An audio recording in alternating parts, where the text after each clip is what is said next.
So they're not, so the obligation with regard to a heritage building isn't to maintain that building in its original functional form, but rather to preserve certain features of it, even while it gets repurposed to other uses, right? So I don't know, think of that church at Quebec and 10th or whatever that's now pricey condos, right?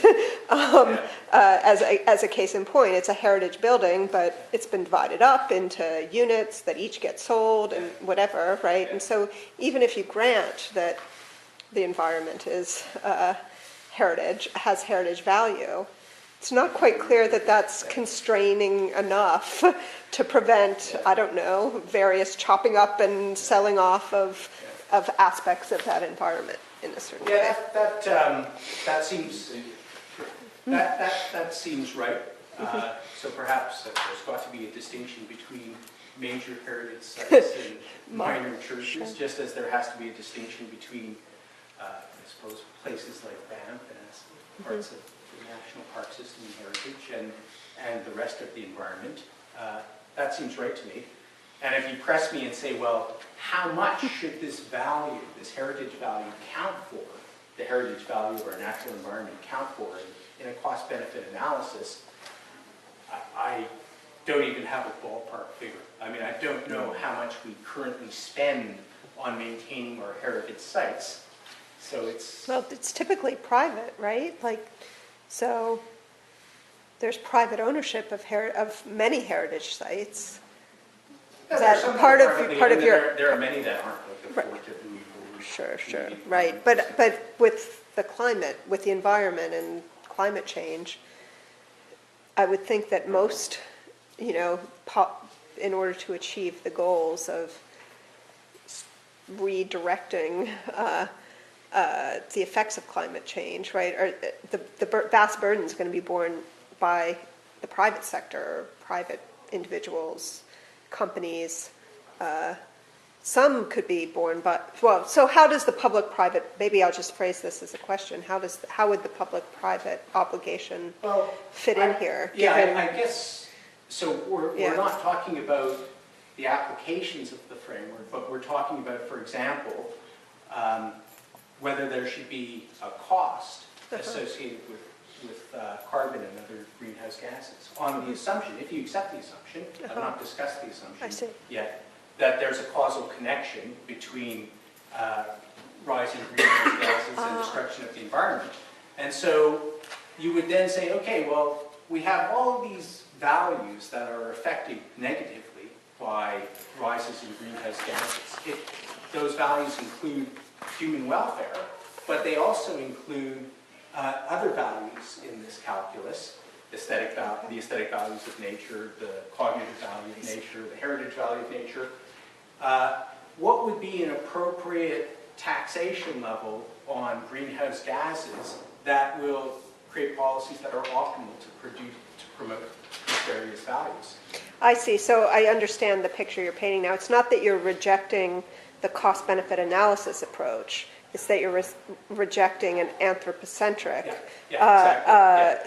framework for evaluating costs and benefits. Yeah. So you want to preserve the cost-benefit analysis kind of model of evaluation while adding new measures of costs, new measures of costs and benefits. Benefits, as well as a decision principle that I've not discussed yet, the cautionary principle. And the cautionary principle basically, there's several ways to interpret it, but the way that I favor is that when you're making a decision where the consequences of getting it wrong are large, and where the relevant causal relationships are uncertain, right? So it's not just, we can't assign a probability to our getting it wrong, as well as where the values are essentially contested, right? Because it seems to me that there is a large uncertainty about what values we should be conserving for ourselves and future generations, then you should be conservative. You should avoid adopting policies that are going to create irreversible harms. And so the analogy, the closest analogy that I could think of for motivating this cautionary principle is the current debate over fracking, right? That is to say, where you flood shale deposits with with water. The water travels in a horizontal direction and helps flush out methane. And I take it that there are two sides to the debate. There are some people, I think of them as the Lomborgians, after Lomborg, who say, look, think about the huge benefits of fracking. It reduces coal dependency. Isn't that a good thing? All environmentalists want to reduce coal dependency. And then you have, I suppose, the people who are more cautious, who say, yes, we recognize the value of fracking, but we hardly have any evidence with respect to what its cost will be in terms of destroying the quality of water. And that's why we should go slow. And I accept that idea of going slow. And I haven't said much about the cautionary principle because it seems to me that that's actually not a controversial claim. So, for example, The Economist, that beacon of conservationist arguments, they argue for carbon tax by invoking a version of the cautionary principle. They essentially say, look, we don't really know what the long-term effects of carbon emissions and other greenhouse gases are going to be. We don't really know what kind of consequences it'll have for human beings. So we should go slow, and we should adopt those carbon taxes that are necessary to discourage emissions and promote alternative energy sources. So I don't think the cautionary principle per se is all that controversial. Now, if you ask me why I accept it, I could give you a long philosophical argument that you'll probably find less plausible than the principle itself. Yeah, sir. I have a question coming back to the heritage value and this conservation principle. Actually, how far should it be pushed? Because,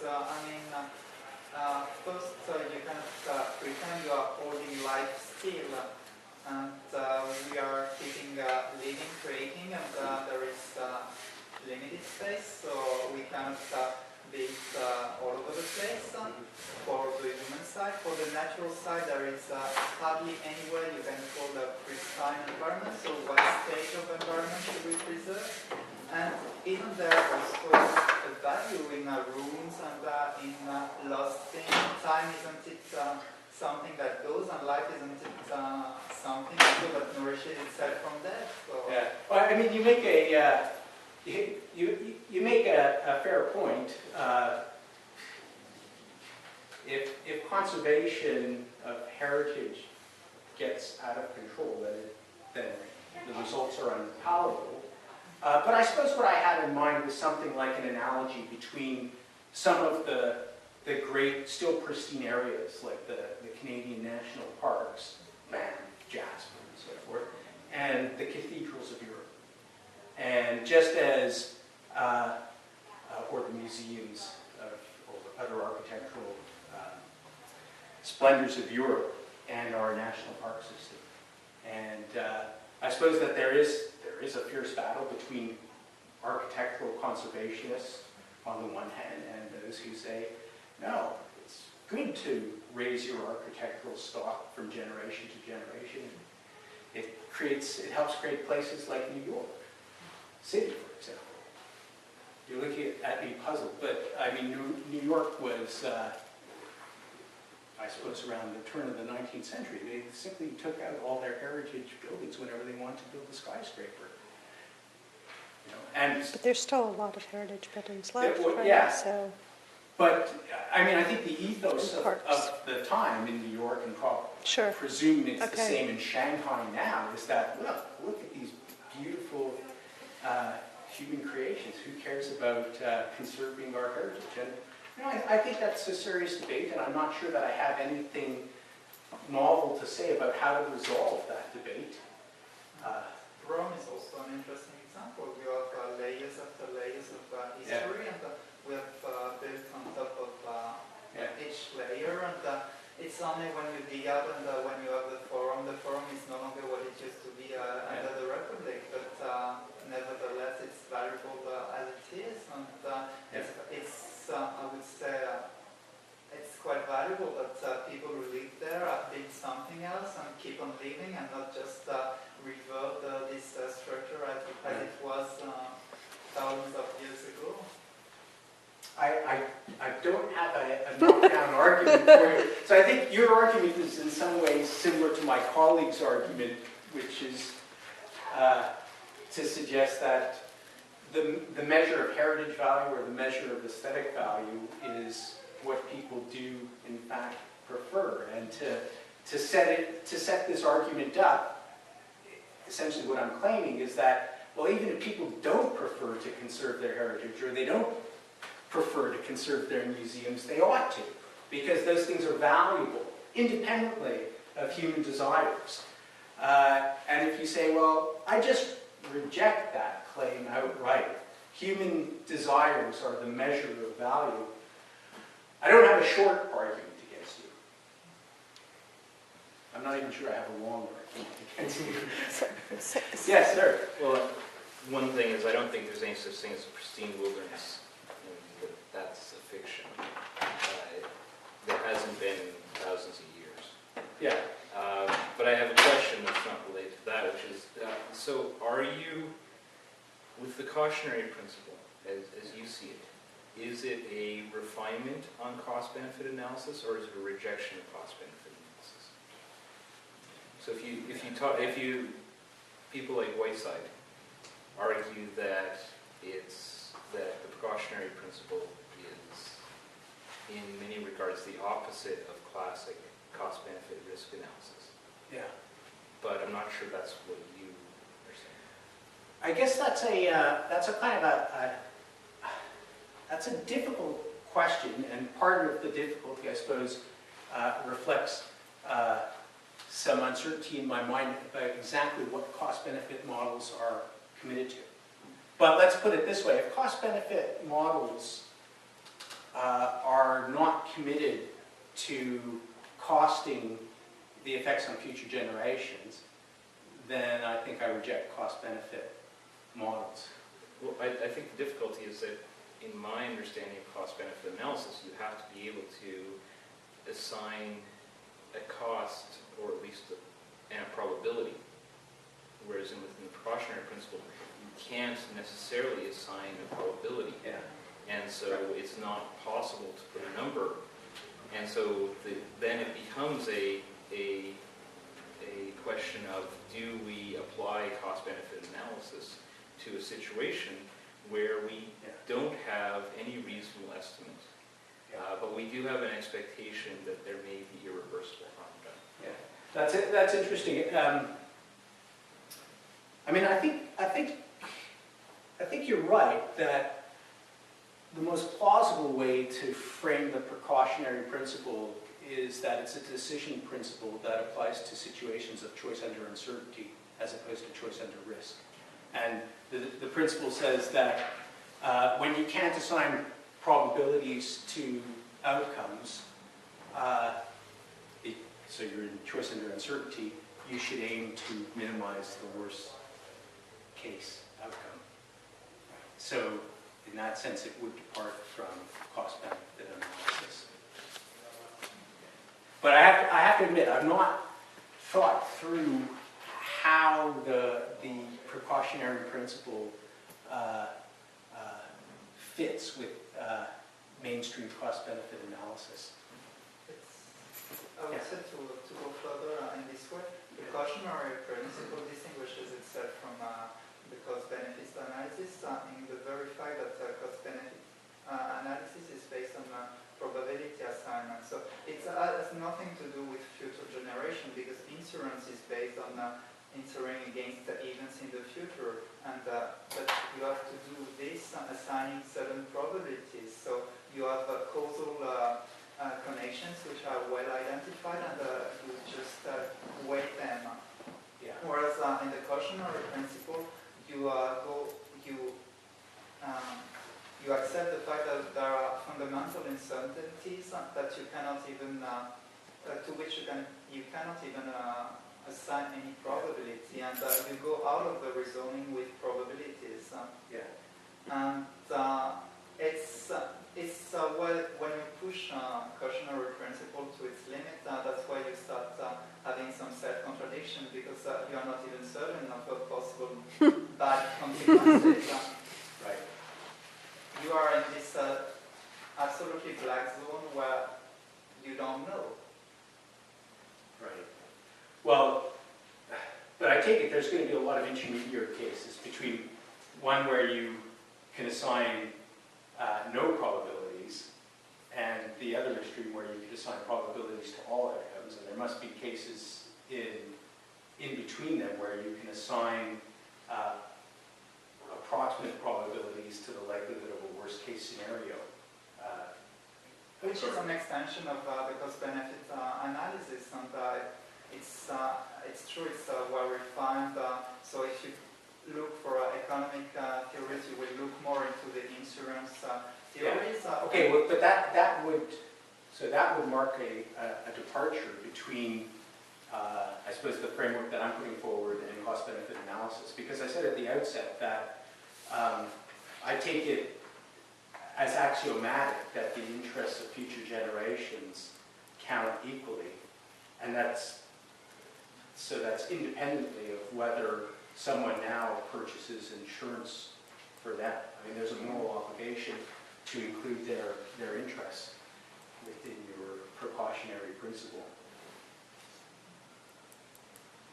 But perhaps that's exactly what certain economic models do. I have to say that I'm not up on the details of current cost-benefit analysis in economics. Yeah.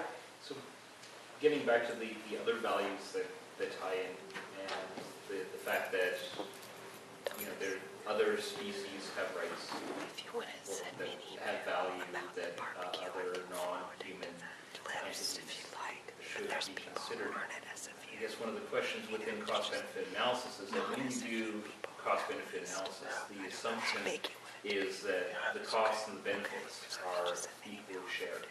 In other words, that you do this nebulous calculation where society bears both the costs and gains the benefits, whereas when you extend these issues further out,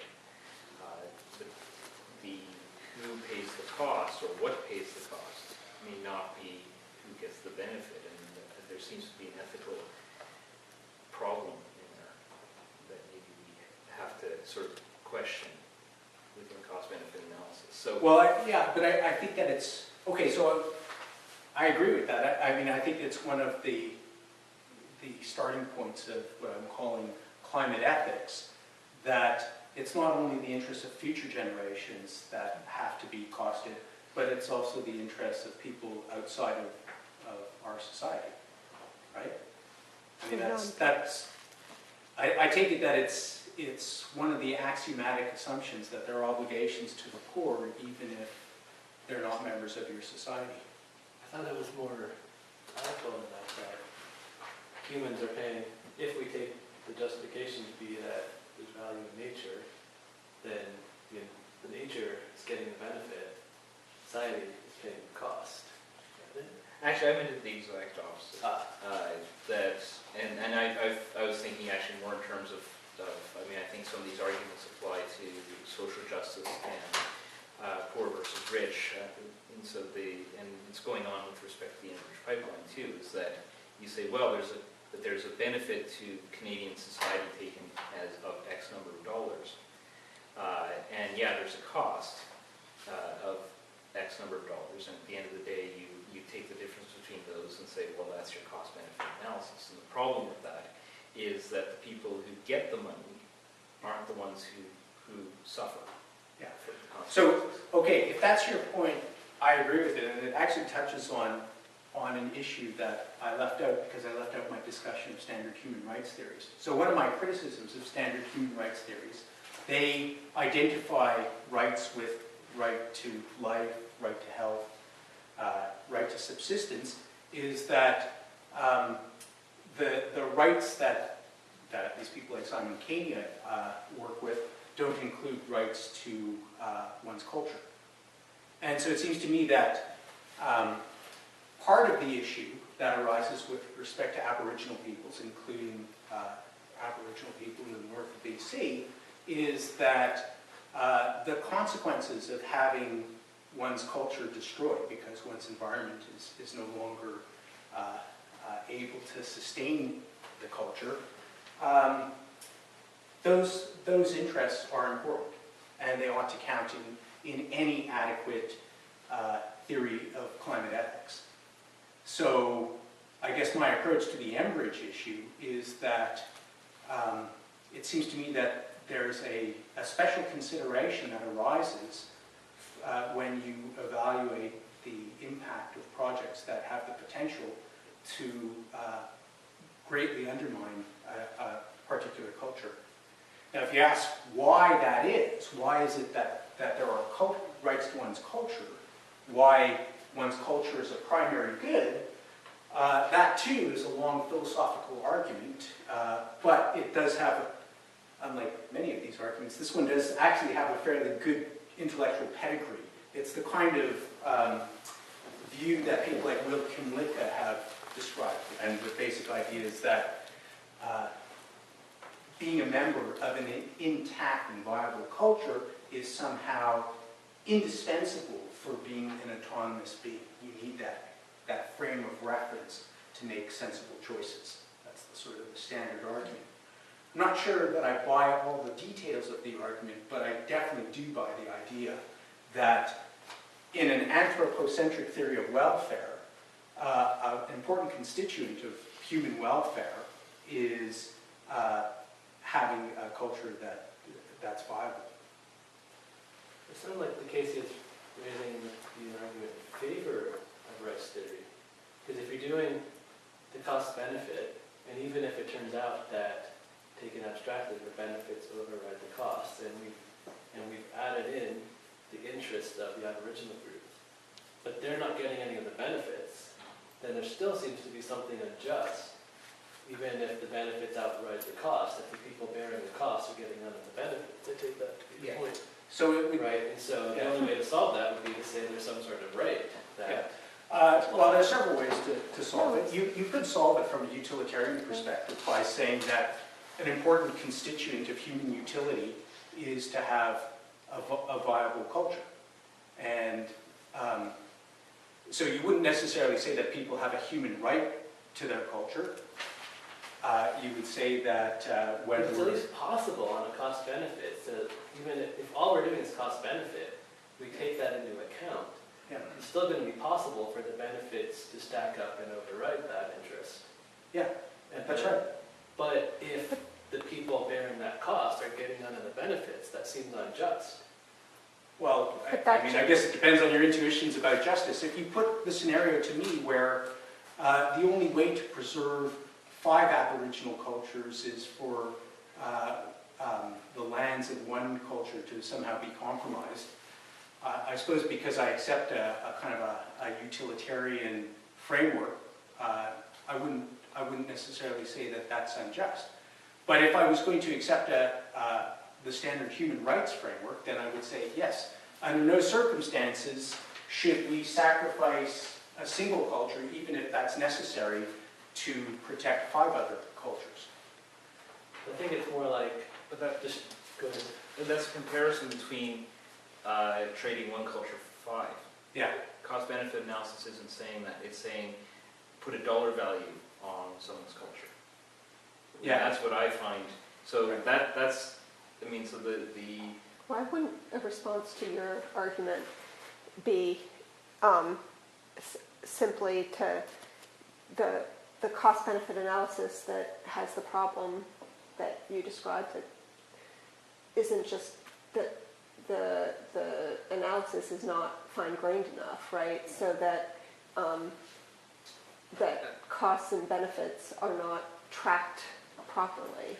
The dollar value should be very high when the cost involved is the destruction of a culture. I mean, I agree But that, that's not- that part of it is how broad a brush you use. Yeah, exactly. But I think there is just fundamentally an objection to saying that you can put a dollar value on someone's culture. And that so cost-benefit analysis is fundamentally based on try to quantify things. Yeah. And I don't know if you can quantify. So, We're talking about value Yeah. in monetary terms. So there's Yeah. an equivocation on value, really. But then the question is, can you make any decision without any hierarchy? okay, so let me try to frame the issue this way. There are some people who say that all values are in some ways commensurate. They can all be commensurated and denominated or assigned a monetary value, right? That's the strong commensurability thesis. And in that case, you can simply compute what the right policy is to adopt in a particular circumstance. There's another school that says that actually values are non-commensurable. It doesn't mean that we can't make a decision, but there's no algorithm, there's no formula that we can rely on when we're trying to balance competing kinds of value. It could be the value of culture, it could be aesthetic value, it could be cognitive value, and so forth. I suppose amongst those two views, I think I lean towards the incommensurability side. And I think you're probably right that that probably takes me further away from a mainstream cost-benefit analysis approach. And that's why when you cannot assign a single hierarchy, so you are sometimes in a position where you have to nevertheless choose, Yes. even though Yeah. you are not, for you they are incommensurable, Yeah. but Yeah. you have to decide. Well, but So in then fairness, the you do question that is all the time. how the process of decision is Right. is carried out, and Yeah. what would be called fair in this case. Yeah. I mean, it does, okay, so it does raise so what I was going to say is that we do choose between, or we seem to choose between incommensurable values all the time. Sam, can I yeah. just interrupt you? We're well over the allotted hours, so I just really, I think I at Yeah. least have to go, right? But I want to, so people should feel welcome to stay and talk, right? But I let's would thank assume you that for most your, of these people have had quite enough. well, if you want to have a more intimate Yeah. discussion, we can thank Yeah. you now, and people who want to continue the Well, discussion thank can you stay. for coming. That was So very, thanks. thanks for indulging. Just in case anyone has to go somewhere. It is interesting. I mean,